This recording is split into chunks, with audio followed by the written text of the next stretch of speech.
Ako po si Merdita Punya. Kapatid ko rin po, isang PWD, may breast cancer.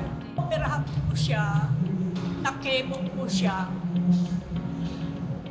Sinagot po ng malasakit. Noon ko po gustong personal na magpasalamat sa kanya. Talagang taos-puso ako magpasalamat.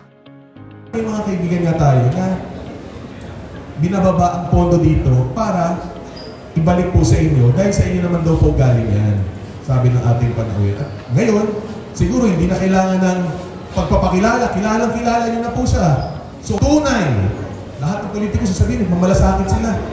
Pero ito tunay, hindi ba ako mapapaya sa inyo?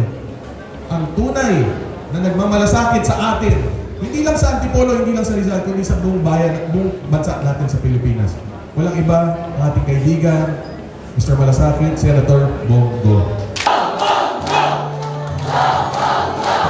Mga kababayan ko, meron lang po kaming dalang konting tulong sa inyo sa pagtulungan ni Mayor Junjun Linares. Ako po naimbitahan dito at sabi ko magdadala rin po ako ng tulong para sa inyo. Ako po kasi ang chairman ng Committee on Health, kaya gusto ko po pangalagaan natin ang buhay at kalusugan ng bawat isa.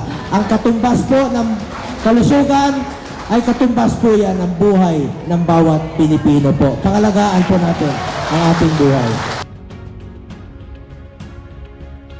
Napakarami ng natutulungan. Puso ko nagpapasalamat sa inyo po, Senator Bongo.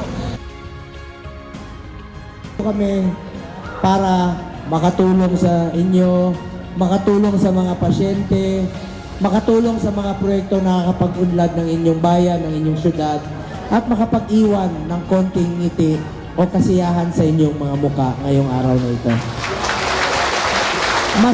Masaya po akong uuwi ngayong araw na ito at nawawala ang aking pagod tuwing nakikita ko masaya kayo ngayong araw na ito. Mga kababayan ko, tandaan nyo, mahal na mahal ko kayo. Maraming salamat po.